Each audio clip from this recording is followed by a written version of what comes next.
Hola a todos, ¿cómo están? Reciban un cordial saludo a nombre de Científica Andina. Mi nombre es Mercima Calupú. Estoy a cargo de la jefatura del área de postventa. Esperamos que se encuentren bien de salud, así como sus respectivas familias. Científica Andina es una compañía de capitales peruanos que tiene más de 26 años dedicada a las áreas de instrumentación analítica y de diagnóstico clínico. Tenemos una amplia proyección en estos campos, debido a la dedicación, experiencia, capacitación constante y compromiso de nuestro personal. Nuestra misión es transferir tecnología y brindar un servicio de excelencia. Esa es nuestra razón de ser. Es por eso que nos hemos visto motivados a compartir con ustedes la información que recibimos de nuestros proveedores.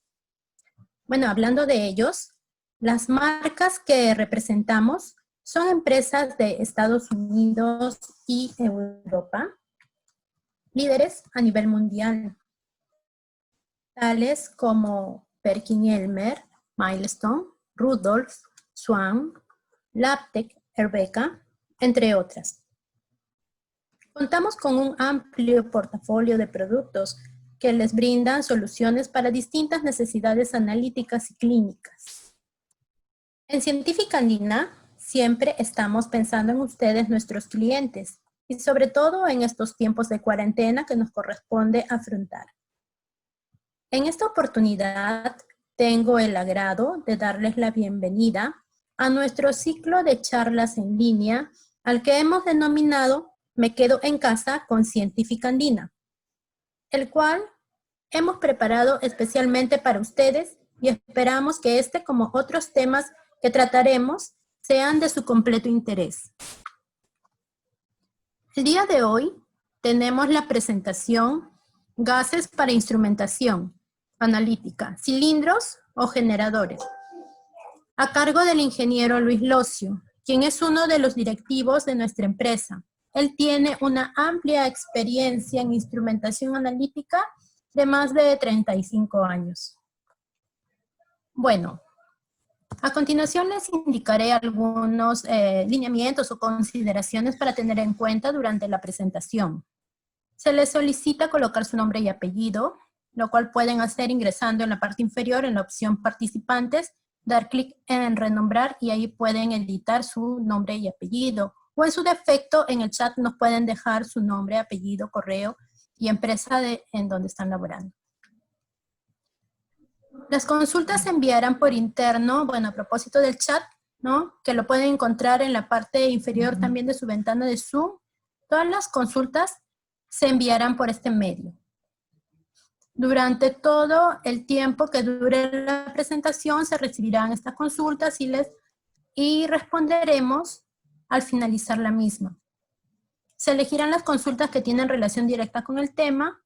Cualquier pregunta que involucre otro tema o merezca una explicación más amplia, se responderá vía email. Bueno, a propósito de las consultas, les comento que nos acompañan la química Jessica Loaiza y el ingeniero Jan Navarro del área de postventa para brindar apoyo en caso se requiera contestar preguntas referidas a estas áreas. Finalmente se brindará el correo de Luis Locio para que puedan formular nuevas consultas que pudieran tener en adelante. Sin más preámbulo, le cedo la palabra a Lucho. Adelante. Hola, ¿cómo están todos? Hoy día vamos a hablar un poco de gases y vamos a ver si podemos responder la pregunta que está generada en el título. Como ustedes saben, ahora dentro de todos los temas que tenemos de seguridad y salud en el trabajo, más aún ahora en estos tiempos donde hay distanciamiento social y tenemos que mantener distancia entre las personas y todo lo demás, hay toda una serie de procedimientos, digamos, y cuidados que se tienen que tener con los cilindros, ¿no? Eso también, digamos, en temas del helio, que los que trabajan en cromatografía saben, digamos, es uno de los gases más costosos que hay en estos momentos. Entonces, de acuerdo a ese panorama, vamos a plantear, digamos, esta presentación, ¿no? Y el enfoque va a estar dado sobre la parte de instrumentación analítica, porque bueno, ese es el alma de Científica Andina, aunque realmente hay muchísimas más aplicaciones que ustedes de alguna manera van a poder relacionar de acuerdo a cómo vayan viendo la presentación. Entonces, ¿qué es lo que tenemos? Tenemos los gases utilizándose en una serie de sectores industriales y en áreas, digamos, dentro de cada industria, ¿no? Los laboratorios de servicio o los laboratorios también de otros tipos, o sea, usan los gases para instrumentación analítica, para calibración, etcétera, ¿no? El sector químico también, se utilizan muchos de los gases para los procesos y para otros tipos de temas, ¿no? El sector petroquímico también, de la misma manera. En la parte de farmacia y biotecnología, de igual forma, ¿no? En alimentos y bebidas, en la parte para, digamos, producir celdas solares, también se utilizan gases, ¿no? En electrónica, en la parte académica y en los centros de investigación y desarrollo, en la parte automotriz, en iluminación, en medio ambiente y bueno, y en el buceo también, ¿no? Lo que quería que notaran aquí, lo he puesto en negrita, es que la mayor parte, digamos, de todas estas industrias, en realidad, sí es que no todas, porque muchas de estas también cuando están fabricando o investigando también, lo van a utilizar en conjunto con instrumentación analítica. Entonces, por eso es que hemos elegido instrumentación analítica como el enfoque de esto, ¿no? Pero digamos, si hablamos de gases, en realidad, ustedes saben que estamos, digamos, nosotros mismos viviendo de uno de los gases principales que es el aire y el compuesto principal para nosotros como seres humanos que es el oxígeno. Entonces, dicho lo dicho, vamos a ver aquí y de acuerdo a lo que nosotros tenemos también como empresa, vamos a ver este resumen, ¿no? Entonces, aquí podemos ver una serie de siglas que lo que hacen es decirnos qué tipo de instrumentación estamos hablando, ¿no? Por ejemplo, esta es absorción atómica, este es un ICP óptico, ICP masas, cromatografía de gases, gases con masas, cromatografía líquida con masas, espectrofotómetro infrarrojo por transforma de Fourier con microscopio asociado también puede ser, analizadores de mercurio, analizadores térmicos, resonancia magnética nuclear, concentradores y liofilizadores, digamos, ¿no? Y los gases que más o menos entran en juego en esta serie de instrumentos, ¿no? Empezando por el aire, acetileno, óxido nitroso, argón, helio, hidrógeno, amonio, metano, nitrógeno, nitrógeno líquido y oxígeno. Entonces, más o menos, de acuerdo a esta tabla, podemos ver, digamos, cuáles son las necesidades en gases de muchos de la instrumentación analítica que a veces tenemos en los laboratorios o que hemos podido ver en algunos otros, ¿no? Entonces, para nosotros, digamos, como empresa, como Científica Andina, estamos bastante relacionados con los gases, conocemos un poco de la experiencia de esto y del manejo y uso del mismo, ¿no? Entonces, vamos a hablar un poco ahora del tema de los cilindros de gas. Entonces, normalmente, cuando estamos, digamos, seleccionando algún instrumento analítico, vamos a comprar un instrumento analítico, estamos viendo un laboratorio, estamos viendo ciertas necesidades, etcétera, ¿no? Vamos a conversar, digamos, entre el asesor de ventas y la parte técnica, los requisitos que tiene el instrumento. Entonces, hablando de los requisitos, uno de los requisitos para toda la instrumentación que utilice gases van a ser los siguientes, ¿no? El consumo de gas, ¿no?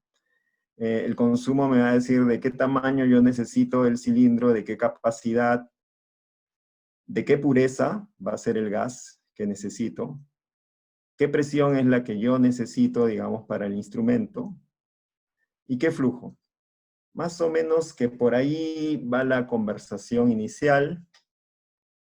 ¿cierto? Y nos van a alcanzar probablemente unas tablitas, digamos, donde nos indiquen estos datos, ¿no?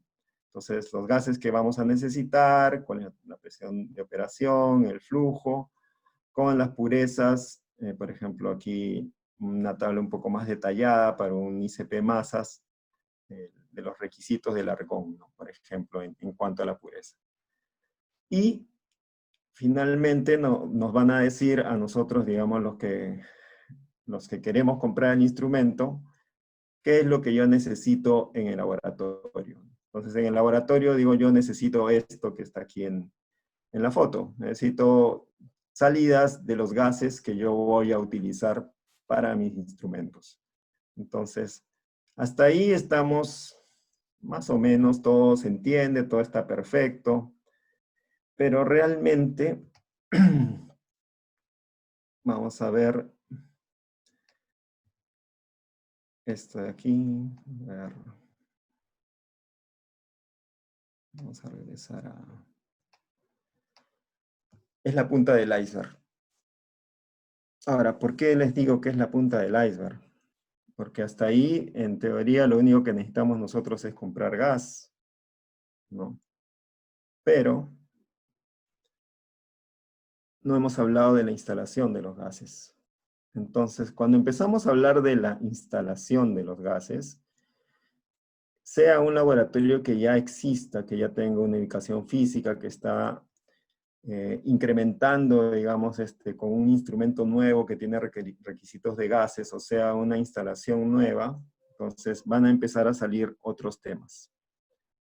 Primero, ¿a qué distancia yo tengo la disponibilidad de instalar los gases? Muy probablemente esta conversación de todos los puntos que van a aparecer aquí, la hagan con el proveedor de gases, ¿no? Entonces, ¿a qué distancia? Porque si el proveedor de gases es a quien ustedes van a contratar para la instalación de los gases, entonces él va a preguntar, bueno, ¿dónde es que están ubicados o dónde se van a ubicar los gases y a qué distancia están de los instrumentos donde yo tengo que dejar los puntos? ¿Qué tipo de conexiones son las que se van a requerir para esto? ¿Qué tipo de tubería? Recuerden que dependiendo del gas que vayan a utilizar, o sea, puedo utilizar tuberías de acero, tuberías de cobre, puedo usar mangueras, tuberías de teflón, etc. Entonces, ¿y de qué dimensiones, no? Necesito llevar los gases dependiendo de la distancia, entonces, ¿qué diámetro de tuberías voy a utilizar? ¿Qué tomas son las que tengo que dejar? ¿De qué dimensiones? ¿Cuáles son las que va a utilizar, digamos, en este caso, el proveedor del instrumento para poder conectarse con el instrumento? Etcétera. Los reguladores van a ir sobre la botella, van a ir en la pared, vamos a necesitar reguladores internos dentro del laboratorio, necesitamos visualizar qué es lo que necesitamos. La accesibilidad. O sea, la accesibilidad es un tema, digamos, de quién va a usar los gases, finalmente, ¿no? Entonces, ¿y cuáles son los procedimientos que yo tengo que seguir en el uso? O sea, tengo que ir y cerrar los gases, tengo que abrir los gases cada vez que voy a empezar, tengo que cerrarlos a la hora que termino de elaborar, etcétera, ¿no? Entonces, ese tema, digamos, de lograr el tiempo que me va a tomar llegar hasta ahí y hacer todo el trabajo, ¿no? La protección, en este caso estamos hablando de la protección de los gases, o sea, no estamos hablando de las personas todavía. Entonces, en el tema de la protección de los gases es donde va a ir anclado, o sea, va a estar en un ambiente especial, con una protección especial, etcétera, ¿no? Entonces, todo eso es algo que tenemos que plantear, digamos, y todavía estamos hablando en el inicio, ¿no? En el inicio de la compra.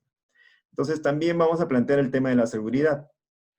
Entonces, en el tema de la seguridad, ahora como les digo, hay muchos más requisitos, hay normas técnicas al respecto, entonces necesitamos procedimientos.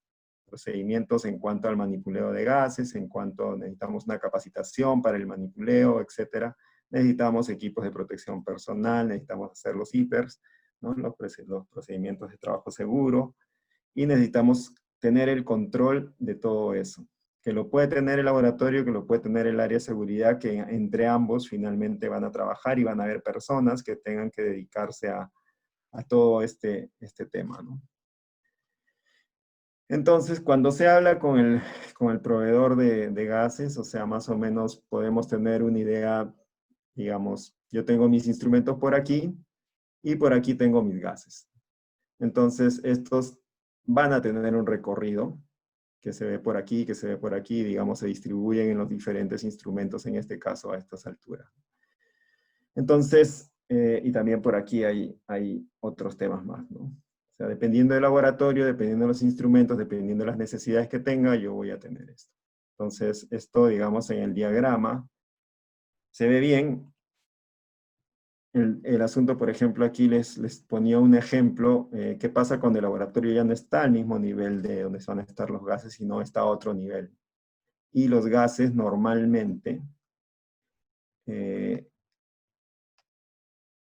deben colocar en el primer nivel por un tema de transporte, a menos que yo tenga un montacargas, tenga un ascensor especial para transporte de materiales y subir todo eso, etc.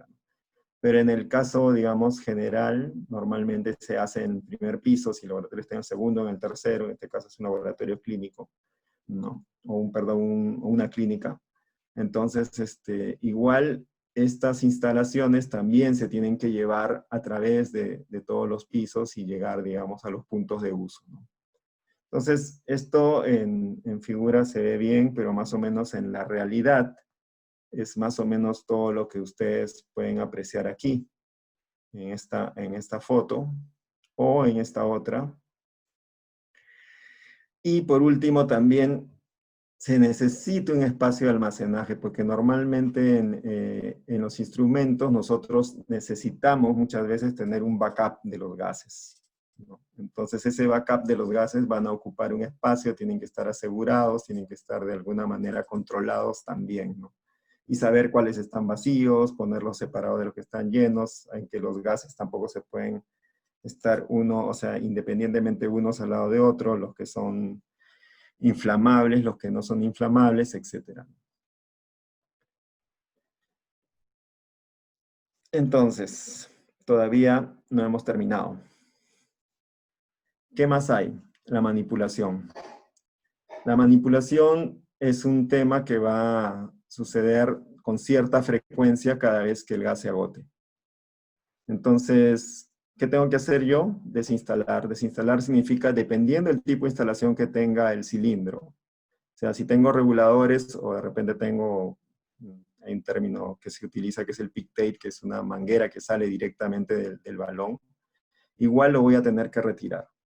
Entonces, eso cuenta como la desinstalación. La desinstalación también cuenta como que tengo que sacar o mover el cilindro, si estaba en una caseta asegurada, si estaba en el lugar, digamos, donde está conectado, etcétera, lo tengo que mover de ahí y trasladarlo al punto de recojo, que va a ser el mismo punto de entrega probablemente del proveedor de los gases, ¿no? Luego de eso, tengo que volver a instalar todo y luego de eso tengo que probar, porque una vez que yo afloje y vuelva a ajustar algo, tengo que ver si hay fugas o no hay fugas, etc. Dependiendo del tipo de gas, tengo que utilizar diferentes, digamos, soluciones de prueba, ¿no? Entonces eso también, o en todo caso usar un sensor electrónico, ¿no? Que si estuvieron ayer en la charla lo mostró Jan. Por otro lado está la logística, las órdenes de compra que van a ser órdenes de compra interna, o sea, los usuarios tienen que llevar el control, digamos, de los gases que tienen y decir, oye, ya esto se va a terminar, se compra con cierta frecuencia, y esto no necesariamente tiene una periodicidad, ¿no? Porque va a depender del número de muestras que se procesen. Entonces, se tiene que hacer cada vez, o sea, no es que yo pueda decir, y cada 15 días pídeme gas, a menos que yo tenga controlado que nunca van a fallar las muestras, ¿no? Pero, o sea, eso más o menos va a suceder. Y internamente esto tiene que procesarse. Luego también se tienen que hacer las coordinaciones de entrega con los proveedores, se tiene que hacer el control de inventario de los cilindros, ¿no? O el proveedor hace el control de inventario también, pero igual alguien le tiene que dar la información, o sea que al final termina siendo más o menos lo mismo, ¿no?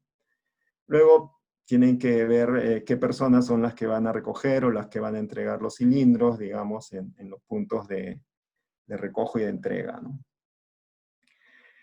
Seguimos. la parte del mantenimiento. O sea, el mantenimiento involucra la verificación de fugas. Digamos, hay procedimientos, ayer también los que estuvieron, hay una forma muy fácil de saber si hay una fuga o no. El asunto es, lo que no es fácil es saber dónde, dependiendo de dónde está ubicado el cilindro y cuántas conexiones y uniones existen entre el balón y el instrumento, ¿no? Entonces, eso es lo que después se tiene que verificar. Y muchas veces, como vieron en las figuras anteriores, esto va a ras del techo o va por paredes, etcétera, y se tiene que empezar a verificar todo eso, ¿no?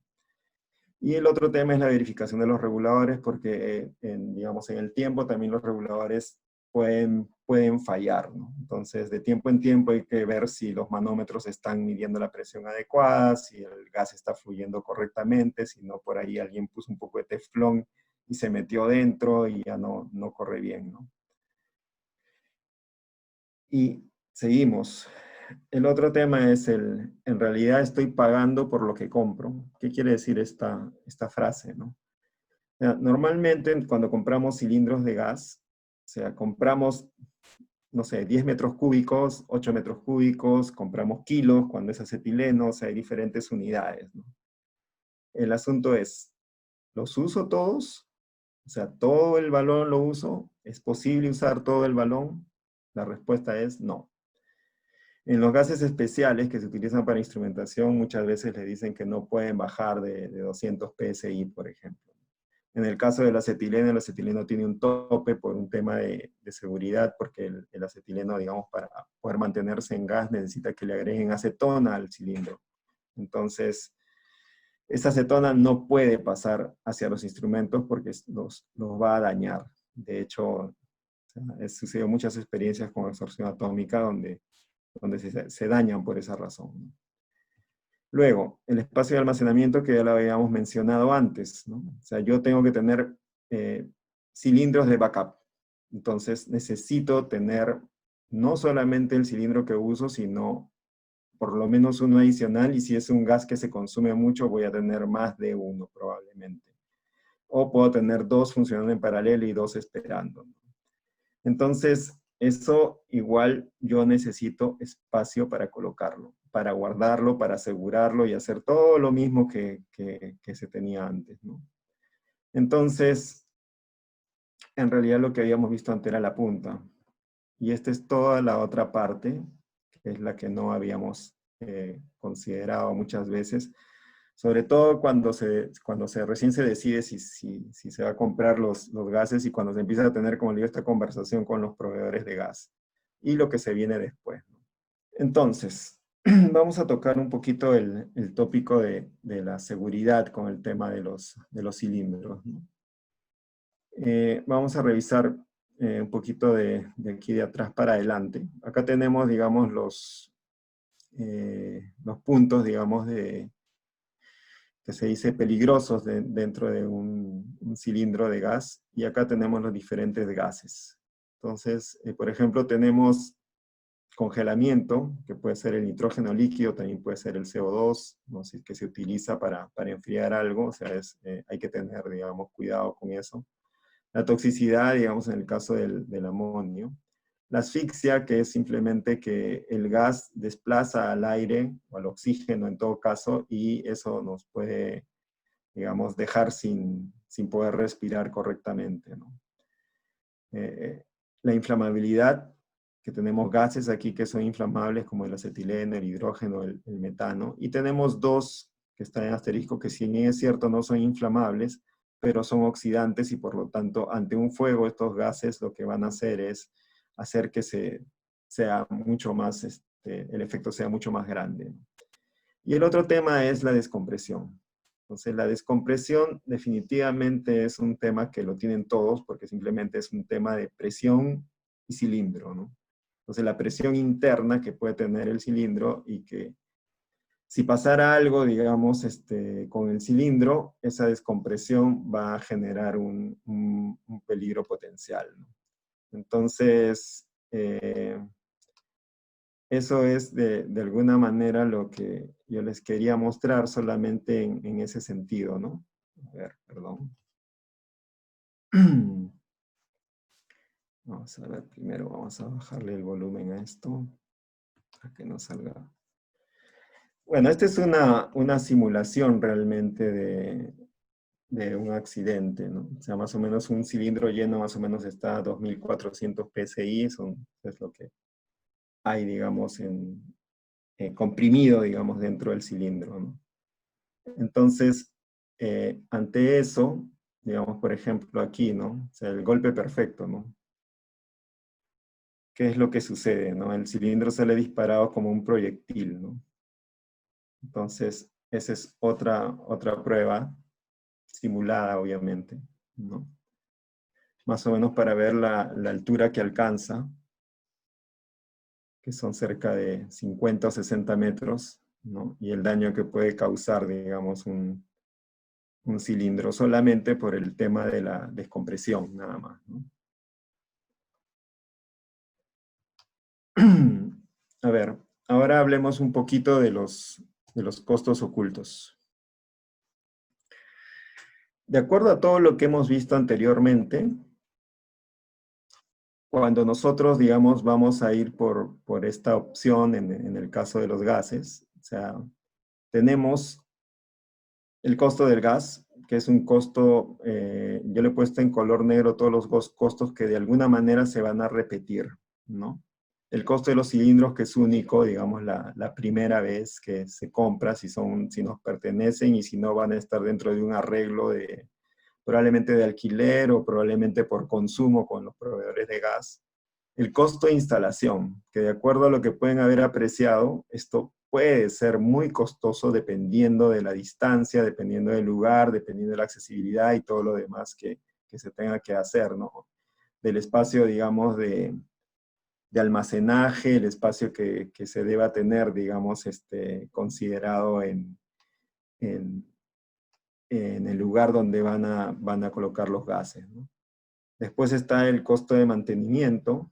Hay otro costo adicional del cual no hemos hablado, pero que a veces sucede, que son las demoras del proveedor en poder tener el gas en el momento que yo lo necesito, ¿no? Y el costo, digamos, del trabajo de todas las personas que van a estar involucradas en esos pequeños tiempos, aparentemente, de todo. Pero si se han dado cuenta en todo lo que se explicó anteriormente, hay muchas personas involucradas en todo este tema. Y ese tiempo que ocupa cada una de ellas es un costo también, ¿no? Luego está el costo del recojo y el envío, o sea, el flete, si se quiere. Esto va a variar mucho dependiendo del lugar donde se encuentre el laboratorio. No es lo mismo un laboratorio que está en Lima o en el Callao, más cerca de los proveedores de gases, que un laboratorio que está en provincias, o un laboratorio que está en una mina, o un laboratorio que está, digamos, alejado de los lugares, digamos, urbanos de las ciudades, ¿no? Entonces, este es un costo también a considerar, ¿no? Y después está todo el proceso administrativo, las órdenes y todo lo demás que aparece aquí, ¿no? Entonces, dicho lo anterior, vamos a hablar un poco ahora de los generadores de gases. Definitivamente no hay generadores de gases para todos los gases, ¿no? Porque hay muchos que ya involucran procesos bastante complejos que no se podrían hacer, digamos, en el mismo lugar, ¿no? Entonces, aquí, digamos, yo he colocado en verde lo que podemos solucionar, ¿no? Y en negro los que no se pueden, ¿no? Y hay uno naranja porque es un condicional, si se quiere, pero que ahora lo vamos a explicar para ver, digamos, qué tan conveniente puede ser esto, ¿no? Entonces, tenemos dentro de estos el aire, el hidrógeno, el nitrógeno y el nitrógeno líquido, ¿no? Entonces, podemos solucionar alguno de los requerimientos de gases de ciertos instrumentos. O sea, eso es más o menos lo que quiere mostrar esta tabla, ¿no? Para eso, les voy a hablar un poquito de Labtec. Labtec es la compañía que nosotros representamos y que nos nos permite tener estos generadores de gases para poder ofertarlos a ustedes, los clientes.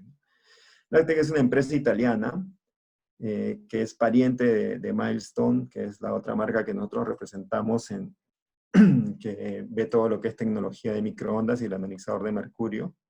Entonces Lactec tiene equipos como centrífugas, concentradores, chillers, ¿no? Enfriadores por líquido, evaporadores rotatorios, generadores de gases, que es lo que vamos a hablar ahora, liofilizadores, digiblocks para digestión, planchas de calentamiento, bombas de vacío y baño María o baños termostáticos, ¿no? Entonces, vamos a hablar un poco del aire.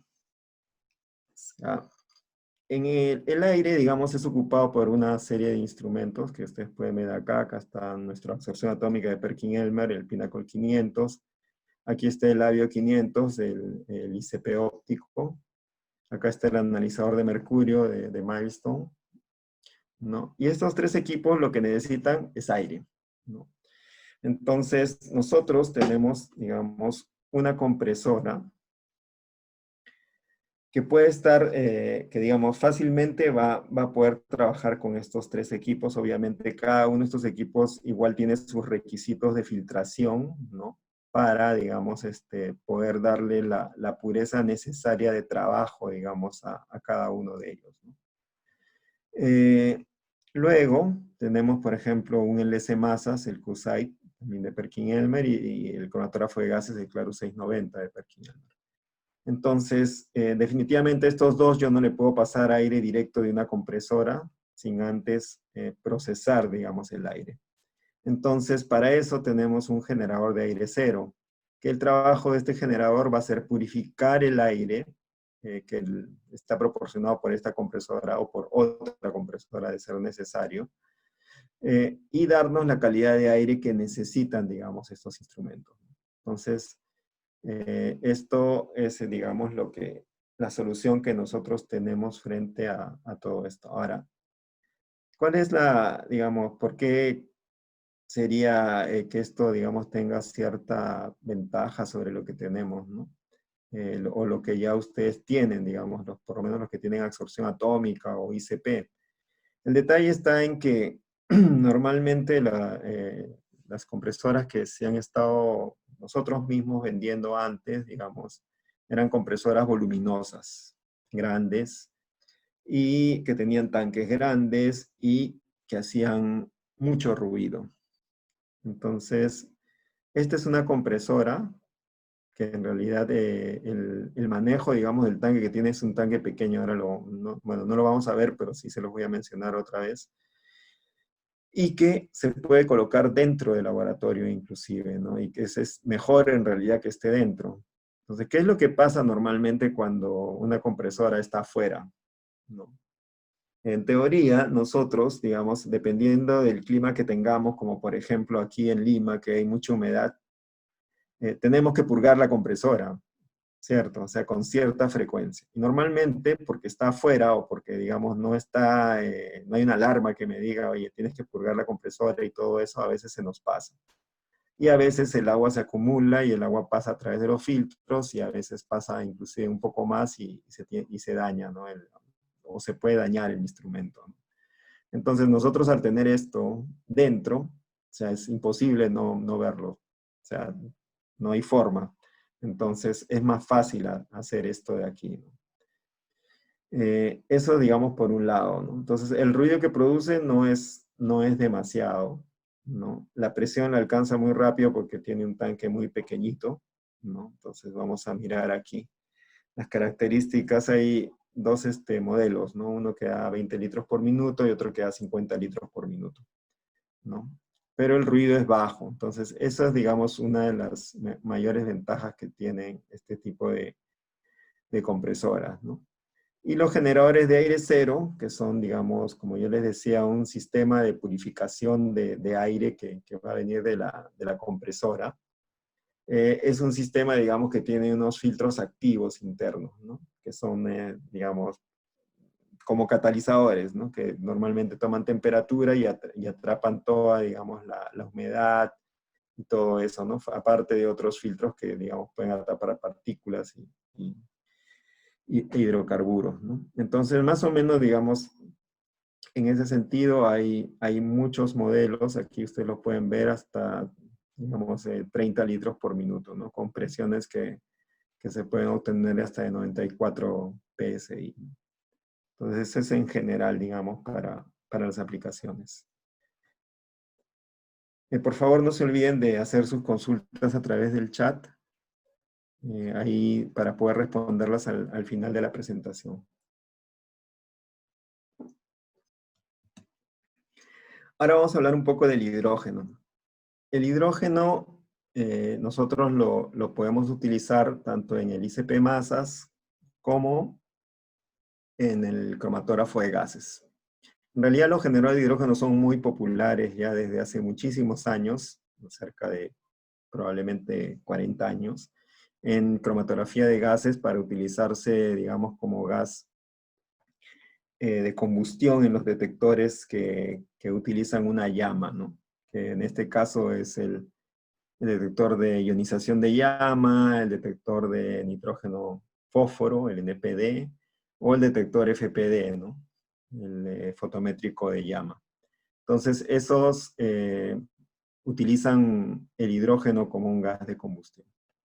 Entonces, yo tengo un generador de hidrógeno que puede fácilmente cumplir, digamos, con esas necesidades.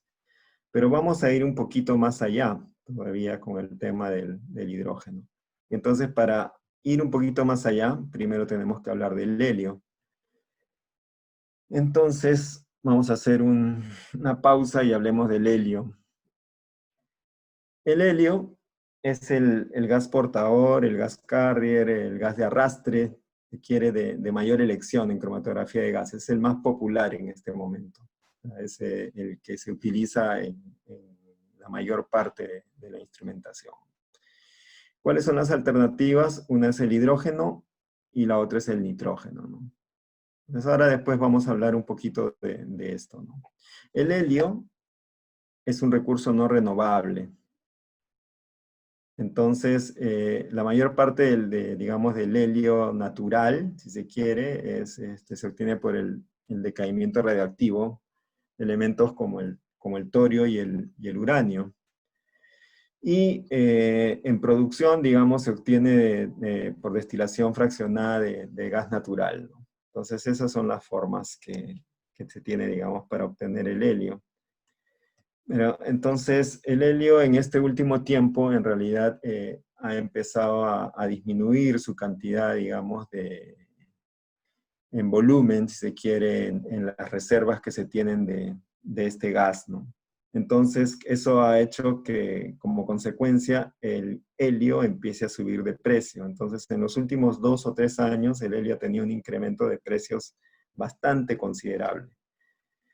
Entonces, a la fecha es cierto que hay proyectos de generación de helio, pero estos van a ser a largo plazo. Y mientras tanto, a medida que va disminuyendo el disponible, el precio va a seguir incrementándose. Ahora, ¿por qué hemos hablado del helio? Volvamos otra vez al hidrógeno. Como habíamos dicho, el helio es el gas de arrastre por excelencia, si se quiere, ¿no? Entonces, ¿por qué hidrógeno?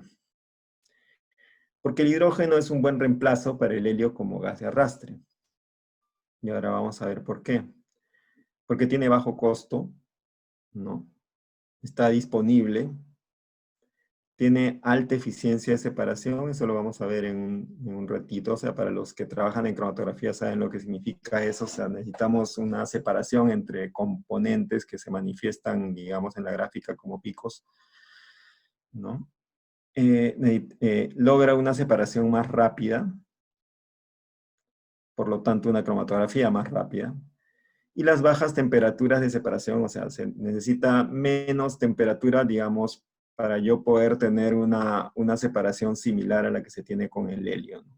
Y eso extendería la vida de la columna cromatográfica, porque la columna igual, a medida que es sometida a la temperatura dentro del horno, o sea, va a ir perdiendo su vida útil, ¿no? Entonces, hasta ahí todos estamos bien. Pero ¿cuál es el el mayor temor, digamos, de las personas con el tema del hidrógeno. Es este, ¿no? Que el hidrógeno puede explotar, lo sabemos, no existe una bomba de hidrógeno, existió una bomba de hidrógeno en algún punto de nuestra historia. Entonces, el tema es, ¿debería preocuparme realmente?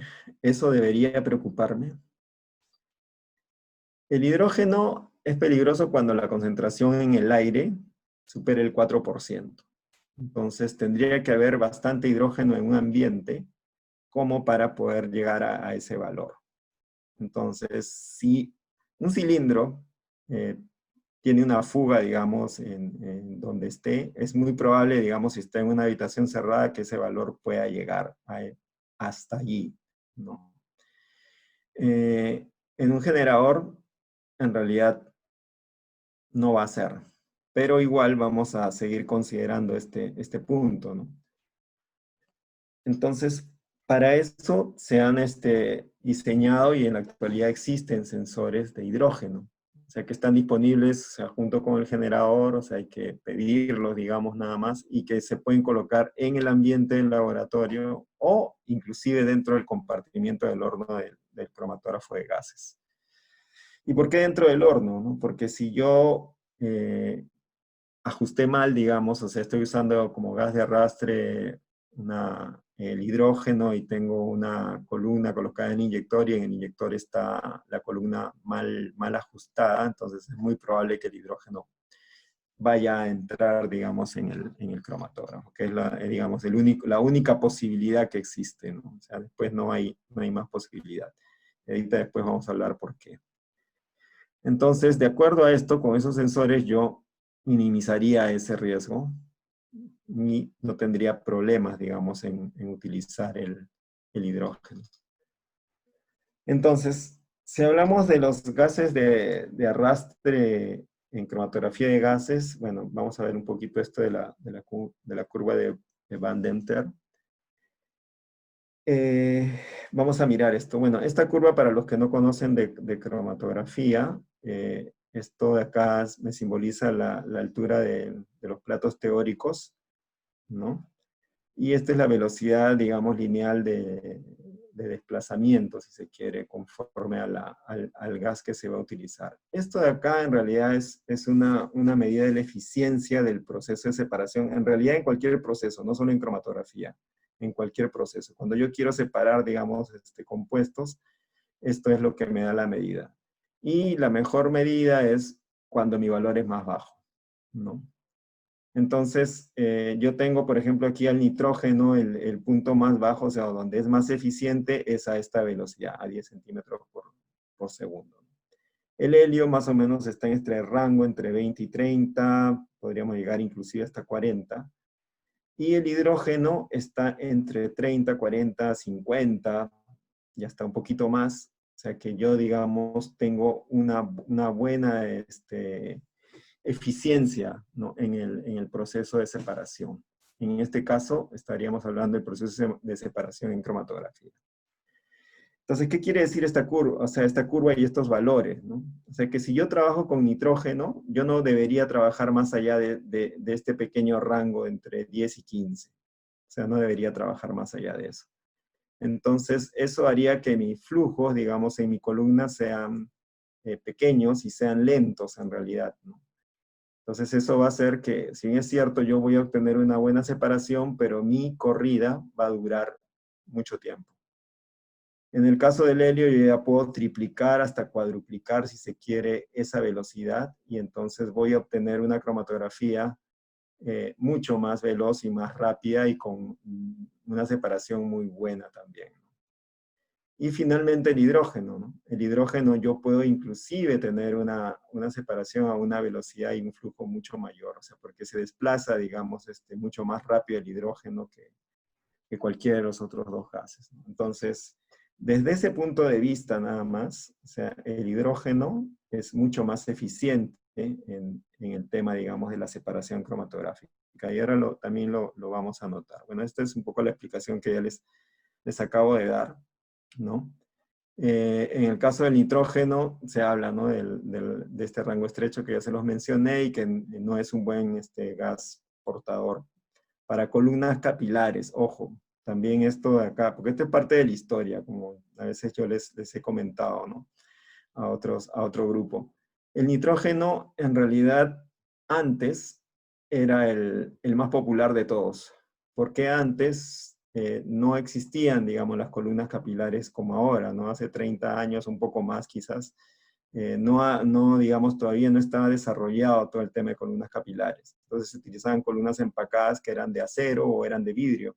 Entonces esas columnas en realidad que eran de dimensiones mucho más grandes en el sentido, digamos, del diámetro, que hablábamos de diámetros de un octavo o un diámetro de un cuarto inclusive,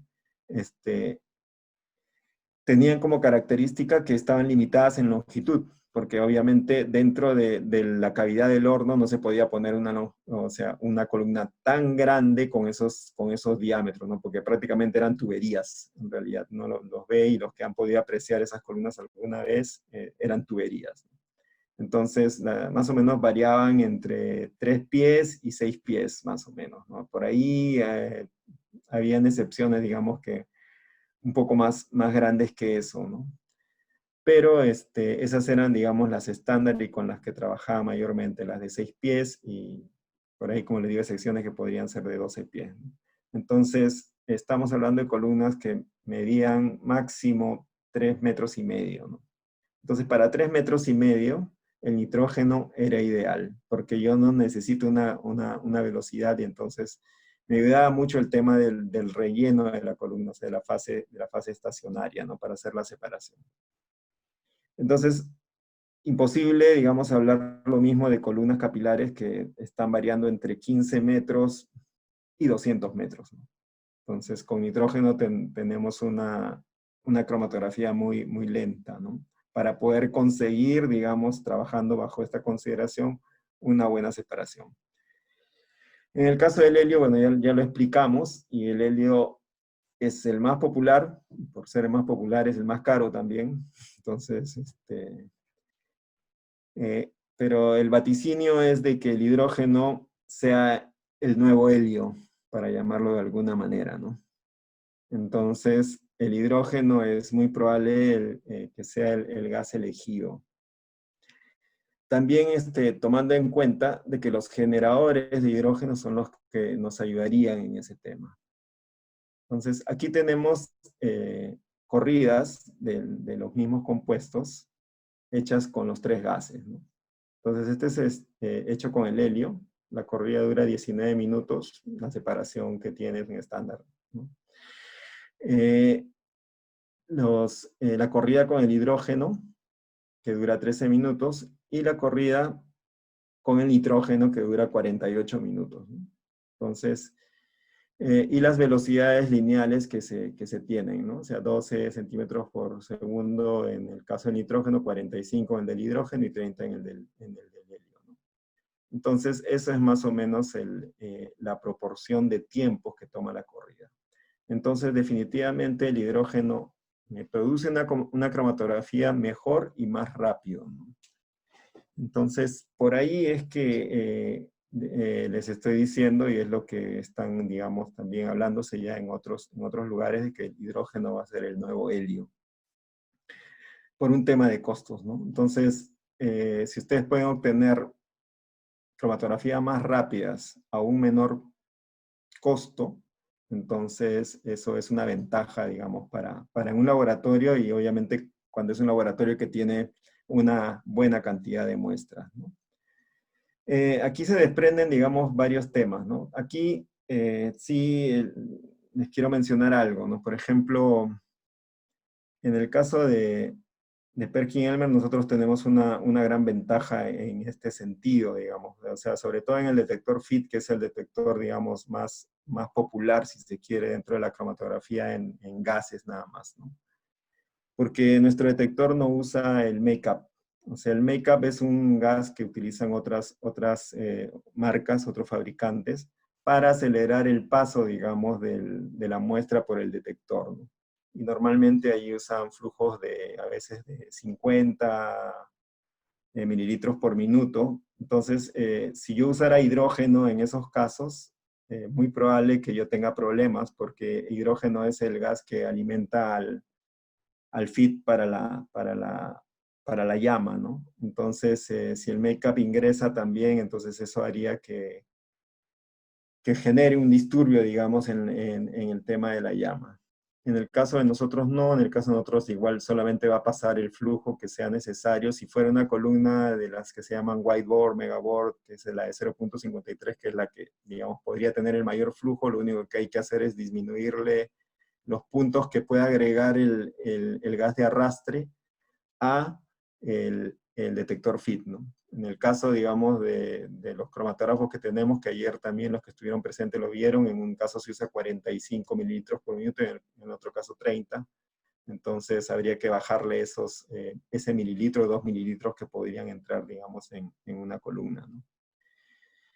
Ok, entonces en el caso del generador de hidrógeno nosotros tenemos una variedad aquí de generadores también, se los menciono, ¿no? Acá hay desde 180 mililitros por minuto, centímetros cúbicos por minuto, hasta 520 en la serie simple, digamos, ¿no? Y en la serie que no necesita, digamos, mantenimiento, o sea, es un mantenimiento mucho, mucho, mucho más esporádico que el de aquí. Acá se tiene que reemplazar igual solamente el deionizador. Aquí tiene un sistema, digamos, de acondicionamiento, si se quiere, para que eso dure mucho más tiempo. Entonces, se tiene inclusive generadores de mucho más flujo, ¿no?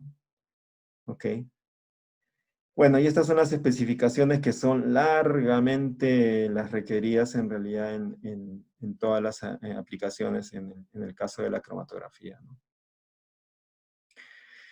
Y bueno, ¿qué es lo que yo necesito para producir el hidrógeno del generador? Necesito agua nada más. Entonces, agua deionizada tipo 2, ¿no? Que es lo único que yo necesito. El equipo tiene su tanque de 1 litro y uno, digamos, podemos colocar un tanque adicional de 5 o 10 litros, ¿no? También, y bueno, y dependiendo del generador, o sea, si está alimentando más de un instrumento, entonces yo ya digamos, me quito esa ocupación de tener que ver si todavía tiene agua o no tiene agua, ¿no?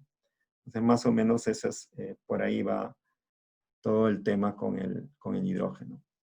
Ahora vamos a hablar un poquito del nitrógeno, rápido, que ya creo que estamos avanzando bastante en la hora. No se olviden de hacer sus preguntas por el chat. Yo no estoy viendo el chat por si acaso, no tengo posibilidad ahora. Hay otras personas que están recabando las preguntas. Entonces acá tenemos nuestros equipos igual, ¿no? Acá se adicionan, digamos, el infrarrojo, el analizador térmico de Perkin-Elmer y el evaporador, digamos, para muestras, ¿no? Evaporador de solventes. Que todos pueden utilizar un generador de nitrógeno sin ningún problema, ¿no? Solamente para mencionar algo, ¿no? En los equipos de ICP óptico, bueno, en los de Perkin-Elmer y de otras marcas también, no en todas, pero de otras, o sea, se usa mucho el nitrógeno para purgar la óptica. En algunos casos se elige utilizar el mismo argón, pero también ahí hay que tener en cuenta algo, ¿no? O sea, más o menos que todos vamos por el mismo camino. O sea, lo que queremos es ahorrar argón, entonces diseñamos un sistema de antorchas y todo de radiofrecuencia, etcétera, para disminuir el uso del argón. Podemos hacer métodos ahora con 10 litros por minuto, antes se hacían mínimo con 16, ¿no? O 15, entonces, y también, digamos, buscamos detener sistemas de lavado rápido para que no tener, digamos, el plasma encendido, que las muestras entren más rápido sin que haya un efecto, digamos, de memoria, etcétera. Pero sin embargo, todo ese ahorro que a veces hacemos también del argón ahí, lo perdemos cuando purgamos la óptica con el argón, ¿no? Entonces, una buena alternativa de la purga de la óptica es utilizar un generador de nitrógeno también, ¿no? Y usamos el argón en lo que debemos usarlo, que debe ser la formación del plasma, ¿no? Entonces eso como un comentario, y por qué razón es que está aquí, ¿no? Junto con el ICP. ¿Qué necesitamos para generar nitrógeno? Necesitamos aire, nada más. O sea, no se necesita otra cosa. El generador tiene su propia compresora que va a comprimir el aire y, bueno, y ahí va a trabajar internamente por un sistema, una tecnología que le llaman PSA, que es un sistema de membrana, ¿no? Que va a poder, digamos, producir nitrógeno con esta pureza, ¿no? Entonces, eso es que es más que suficiente también para cualquier aplicación. Ok. Tenemos una serie de generadores de nitrógeno con unas capacidades bastante elevadas, digamos, de flujo, o sea, hasta de 150 por aquí. Obviamente aquí ya para una presión máxima de 4 bar, ¿no? Porque ya el flujo es bastante elevado, ¿no? Y también tenemos generadores de nitrógeno que a su vez proporcionan aire seco, ¿no? Entonces estos son, digamos, ya una combinación de ambas cosas, ¿no? Entonces yo puedo tener tanto aire y nitrógeno, digamos, en un solo instrumento, ¿no? Ok. Ahora vamos a hablar del nitrógeno líquido. Vamos a ver aquí. El nitrógeno líquido nosotros lo utilizamos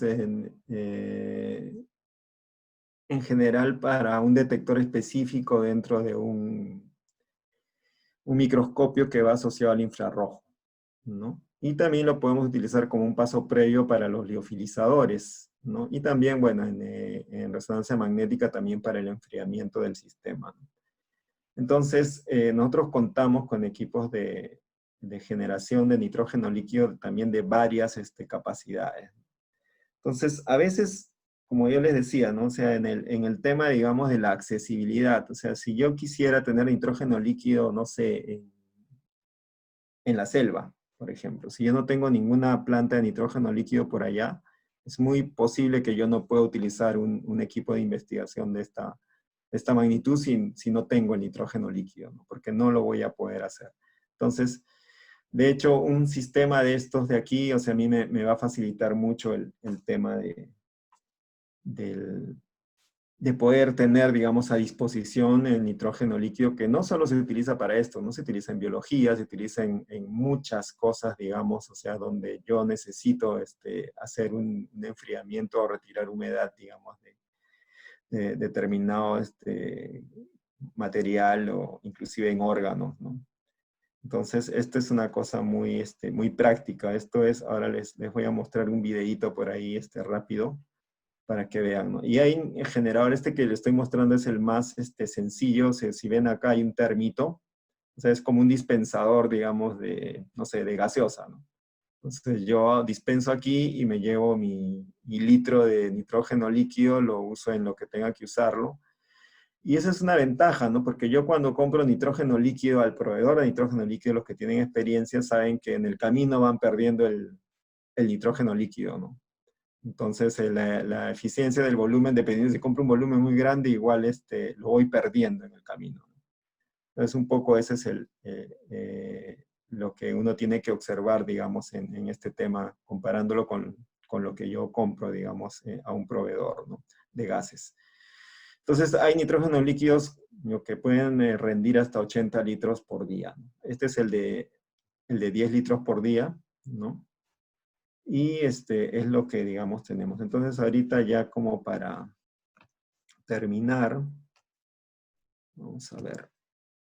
Vamos a bajarle el volumen por acá. Y eso que están viendo ahí es, ahorita le acabo de colocar el termo y ahorita está aperturando la llave para, digamos, empezar a producir el nitrógeno líquido que va a haber. Como están viendo aquí, ya pueden ver el vapor del nitrógeno líquido que está saliendo por ahí, ¿no? Porque ya está dispensando, digamos, el nitrógeno líquido. Es un equipo que puede estar en cualquier lugar. O sea, esto es una sala de laboratorio, también igual, lo único que utiliza es aire y corriente eléctrica, no utiliza nada más, eso es todo.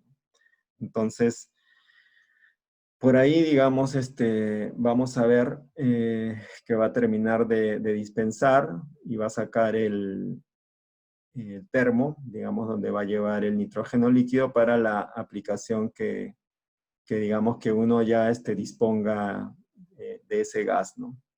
Entonces, ese es más o menos, esto es filmado en vivo, ¿no? O sea, es más, yo lo filmé, así es que puedo dar garantía de que es cierto. Entonces, ese tiempo que se está tomando en dispensar es el tiempo en el cual está produciendo el nitrógeno líquido el equipo, ¿no? Y el tamaño, como pueden ver, bueno, de hecho Marco es bastante alto, no es tanto, ¿no? Entonces es como una refrigeradora pequeña, más o menos, de ese tipo, ¿no? Entonces ahora va a sacar el nitrógeno líquido y ya, bueno, lo va a llevar a depositarlo en un tubo, ¿no? Ahí, bueno, lo va a cerrar por seguridad nada más, lo va a llevar, disculpen este lag, me quedé mirando el equipo, pero ahora de ahí vamos a ver el tema de lo que él va a vaciar el nitrógeno líquido ya directo en la bureta, ¿no? En la probeta, perdón. Entonces, un poquito más para el otro. Y eso es todo. O sea, dice, llevo mi nitrógeno líquido donde lo necesito, lo utilizo y listo, y dejo el equipo, ¿no? Entonces, ese es más o menos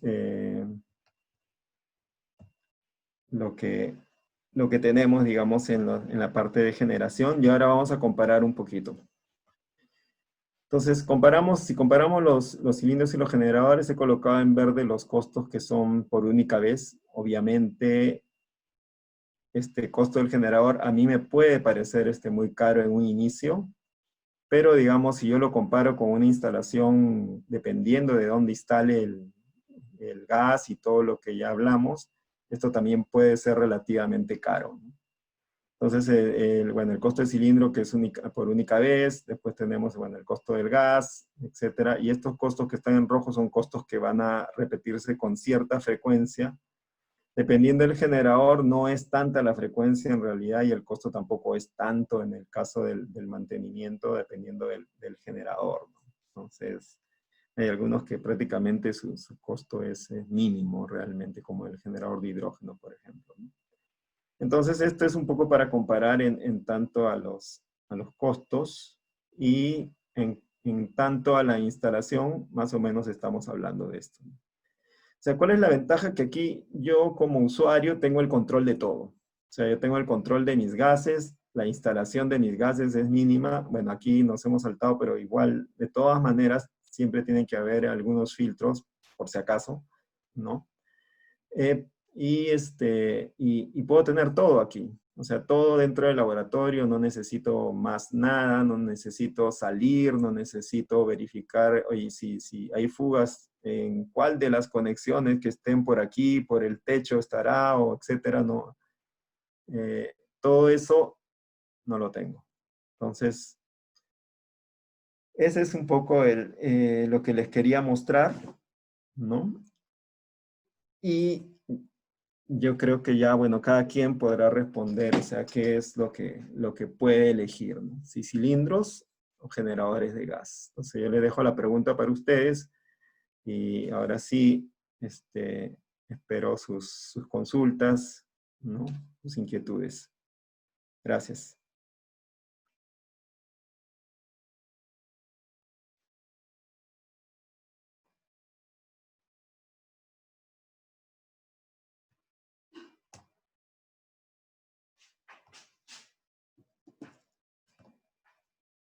Ahora sí.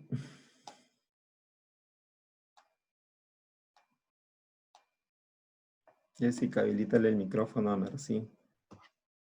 Gracias, sí, necesitaba eso.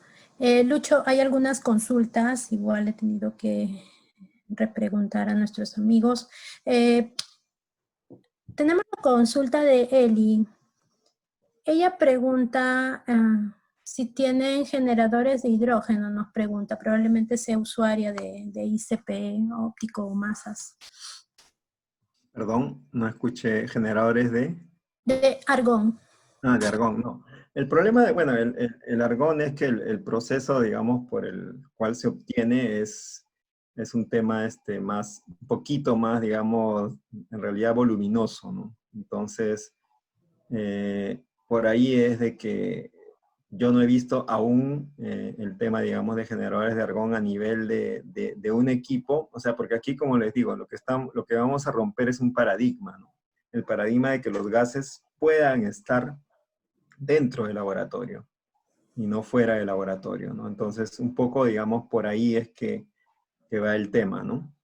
Entonces, de alguna manera, teniendo, digamos, algo que es un poco más complejo, ya no hay esa posibilidad, ¿no? Por lo menos por ahora. Entonces, dejemos cómo va evolucionando en el futuro el tema, ¿no? Ok. Una consulta de Germán.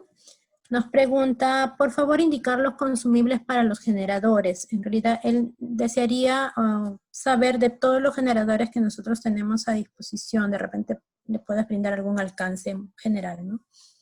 Bueno, en general es que, como les decía anteriormente, esto va a depender mucho del tipo de generador, ¿no? O sea, en realidad el generador de aire cero es un tema, digamos, de filtros que depende de la calidad de aire que estemos ingresando, ¿no? Entonces, si nosotros, digamos, hacemos una etapa previa en la filtración, digamos, del aire que viene de la compresora hacia el generador de aire cero, entonces el tiempo, digamos, y el tipo de consumibles que nosotros vamos a necesitar cambiar va a distanciarse bastante, ¿no? Entonces, el otro punto es que necesitamos saber cuánto es, digamos, la frecuencia de uso, ¿no? O sea, cuánto es lo que yo voy a utilizar. En el generador de hidrógeno de igual forma, pero el generador de hidrógeno en realidad el consumible solamente es, como decía, en uno de los tipos el deionizador, en el otro también tiene un deionizador, pero digamos se cambia con una frecuencia mucho mayor, ¿no? O sea, si estamos hablando de una vez al año, de repente me quede corto, ¿no?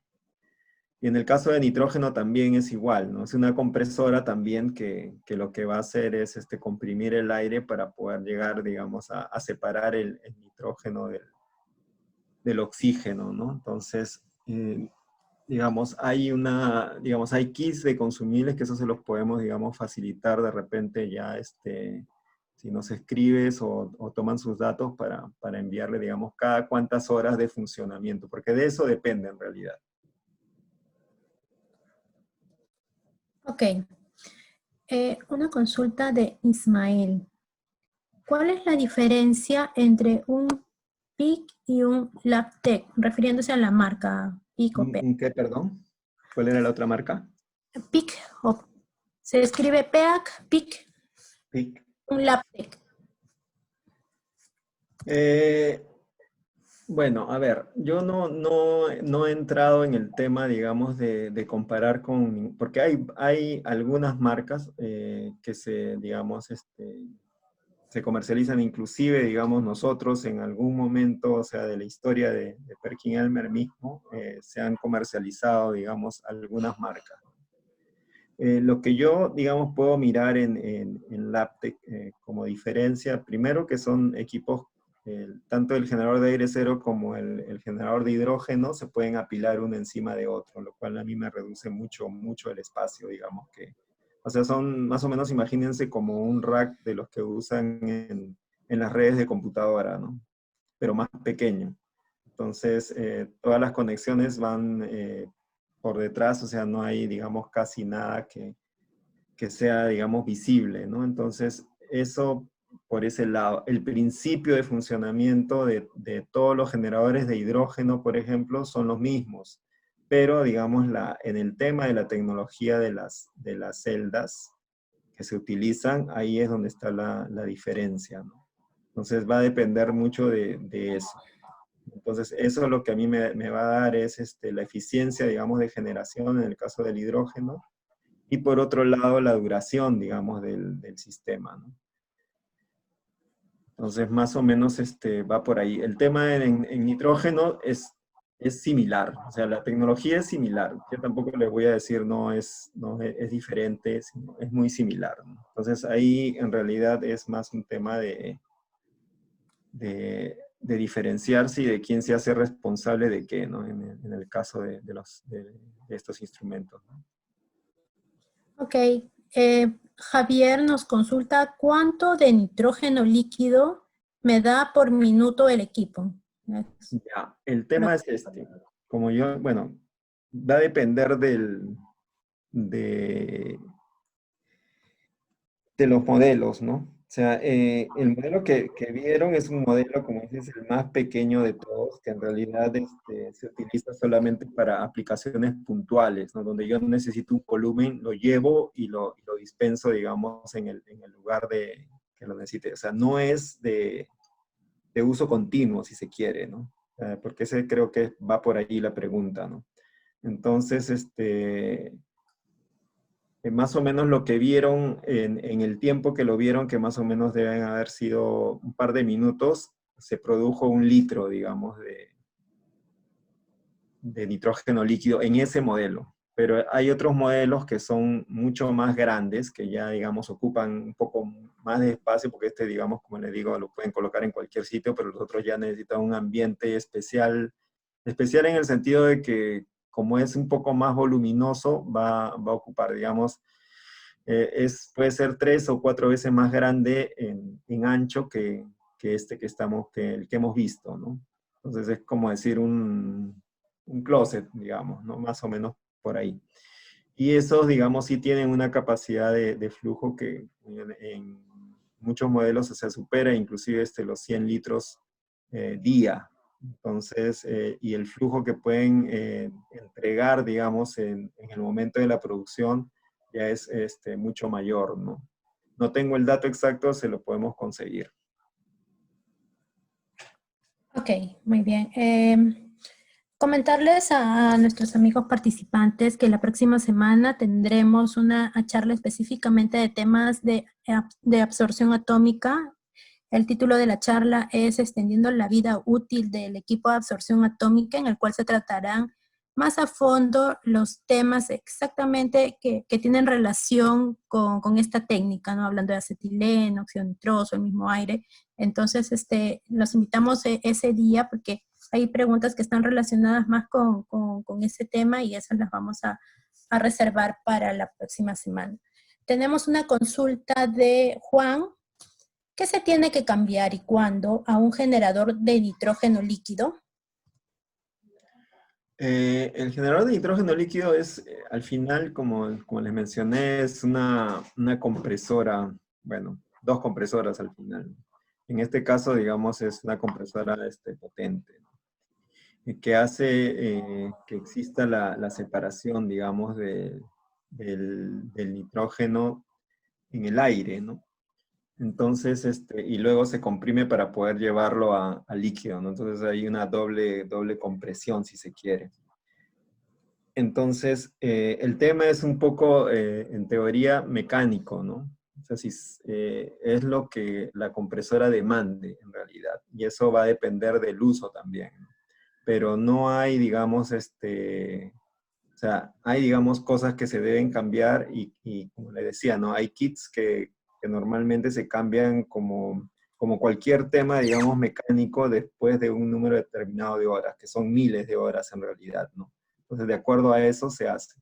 Entonces, esa información también igual de los kits y cada cuánto tiempo, pero como digo, ¿no? O sea, cuando uno define algo por horas, eh, va a depender mucho del uso, ¿no? Entonces, es como un auto. O sea, yo el auto defino que cada 5.000 kilómetros tengo que hacerle el mantenimiento, pero no es lo mismo un taxista que alguien que vaya y lo use solamente para su uso personal, ¿no? Entonces, el tiempo es relativo en esos casos, ¿no? Ok, una consulta de Vladi. Vladi nos consulta, ¿los generadores emiten ruido? Bueno, el generador de aire cero no emite ningún ruido, perdón, el generador no, el sistema de aire cero no emite ningún ruido porque digamos, es un sistema pasivo. El que va a producir ruidos en este caso va a ser la compresora de aire, que tampoco es como les digo, un ruido, o sea, elevado, ¿no?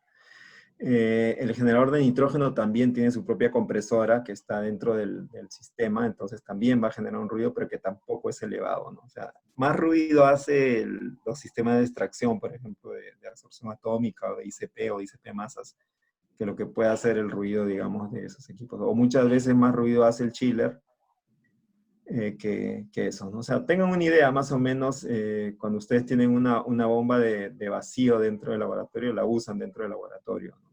Más o menos, digamos, hablamos algo similar, ¿no? Ok, hay una última pregunta de Willy que está relacionada con, bueno, él pregunta, ¿cuánto tiempo demandaría el mantenimiento? No ha indicado de cuál de los equipos y cuál sería su costo.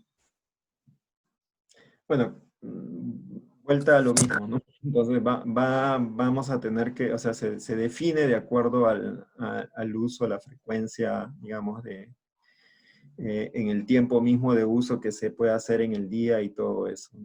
Pero en general, digamos, o sea, nosotros en instrumentación siempre definimos que el mantenimiento debe hacerse dos veces al año, ¿no? Ahora, ¿qué es lo que hay que hacer ahí? Es algo que va a depender mucho, como digo, del uso. O sea, si en realidad no lo amerita, o sea, se puede extrapolar, digamos, esto a un tiempo mayor, ¿no? Ok, bueno, esas serían todas las consultas que tenemos. Como les decía, hay consultas como en la mañana que las estamos reservando para la próxima semana, que vamos a tratar netamente el tema de absorción atómica. Bueno, agradecerte, Lucho, por la presentación, agradecerle a nuestros amigos que han participado y quédense en casa con Científica Andina. Lucho. Gracias a todos por su atención y ya nos estaremos encontrando en otra oportunidad. Cuídense. Gracias, buenas noches.